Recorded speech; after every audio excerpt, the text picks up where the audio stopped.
안녕하세요, 여러분. 지금까지 우리는 생물이 무엇인지 알고 생물과 무생물을 비교해 보았습니다. 또 생명과학은 생명현상과 관련된 모든 것을 다루며 통합적으로 연구를 함으로써 과학의 발전이 일어납니다.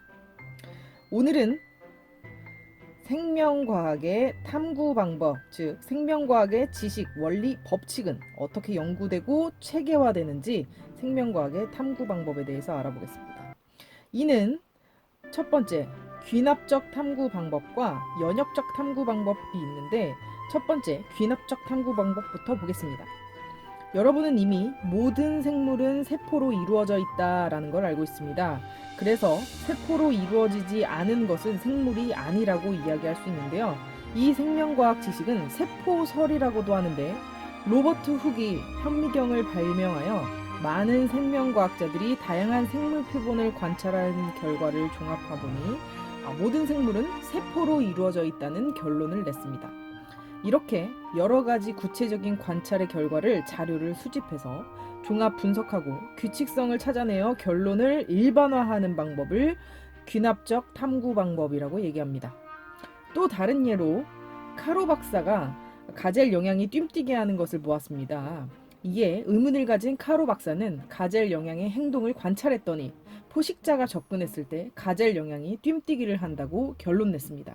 즉, 귀납의 탐구 과정은 이런 방식으로 만들어집니다.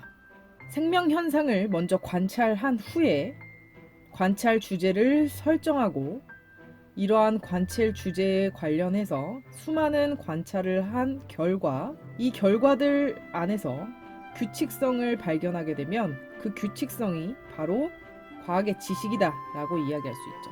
예를 들면 생명 현상을 카로 박사가 관찰했죠. 그리고 이 카로 박사는 왜 그럴까 한번 생각해 보고 관찰 주제를 설정한 후에 계속해서 이 가젤 영양의 뜀뛰기를 관찰했습니다. 그랬더니 관찰 결과 가젤 영양은 포식자가 나타나게 됐을 때 뜀뛰기를 한다는 규칙성을 발견하게 되고 지식을 얻을 수 있게 되었죠. 또 다른 예를 들면 생명 현상을 관찰하는 단계에서 로버트 훅이 코르크를 얇게 썰어서 현미경으로 관찰해 보니까 수많은 세포가 있었죠. 그래서 이게 무슨 구조지? 겉으로는 볼 수 없었지만 자세히 들여다보니 이런 모습을 가지고 있네. 다른 건 이런 모습을 가지지 않을까라는 생각을 가지는 관찰 주제를 설정하고 여러 과학자들이 이러한 로버트 훅의 이야기를 바탕으로 해서 다양한 생물의 세포를 관찰해 본 결과 모든 생물은 세포로 이루어져 있다는 규칙성을 발견하게 되었습니다. 이렇게 세포설이라는 지식을 획득하게 된 거죠.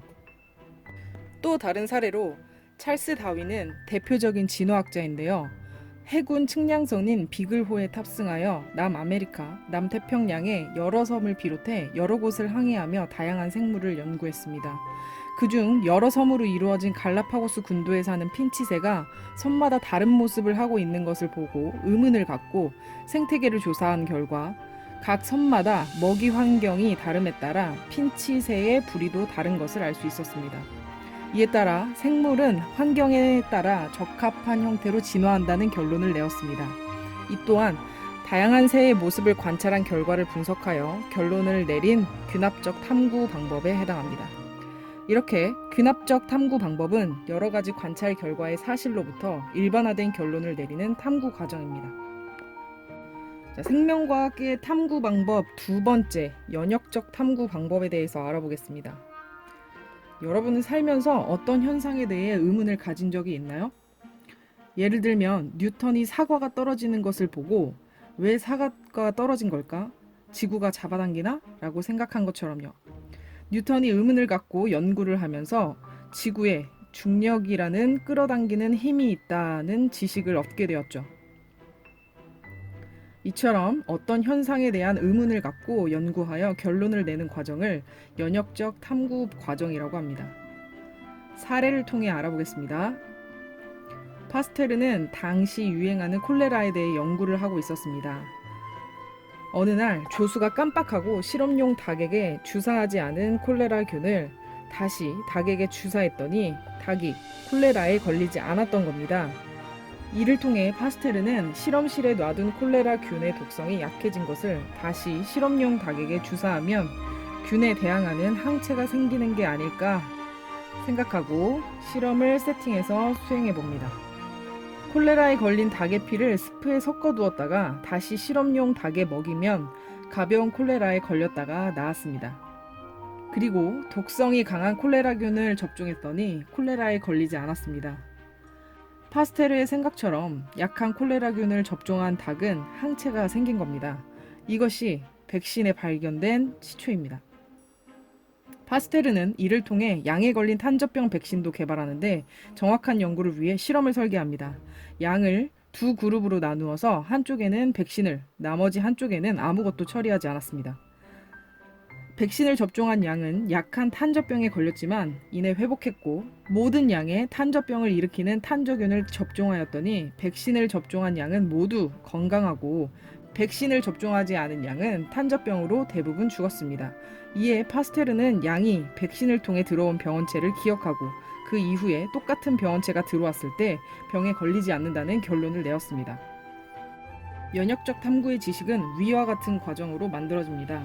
먼저 과학자가 관찰을 통해서 의문을 가지게 됩니다. 저런 현상은 왜 일어났을까에 대한 의문을 가지게 되면 문제를 인식하고 문제에 대한 잠정적인 해답인 가설을 설정하게 됩니다.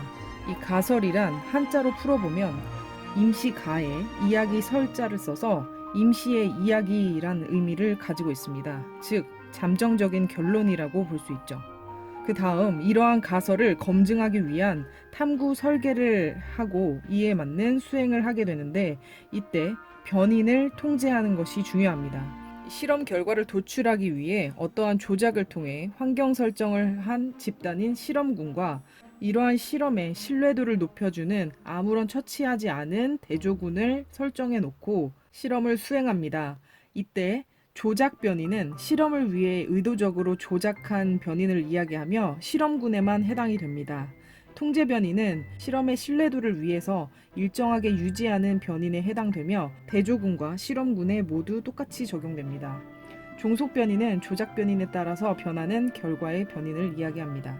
설계한 탐구에 따라 실험을 수행하고 이러한 탐구 결과를 정리하고 해석하는 과정을 거치게 되면 정리된 결과가 가설과 맞으면 결론을 도출하고 만약 가설과 일치하지 않으면 다시 가설을 설정해서 이와 같은 단계를 순차적으로 진행합니다. 이 단계는 귀납적 탐구 과정과 다르게 일반화된 결론을 가지고 하나의 사례들을 하나씩 확인해가는 과정의 탐구 방법에 적합합니다. 이번 시간 과제는 교과서 22페이지에 나와 있는 생명과학 탐구 사례를 조사하여 구글 클래스룸에 제출하시면 됩니다. 다음 시간에 만나요. 안녕.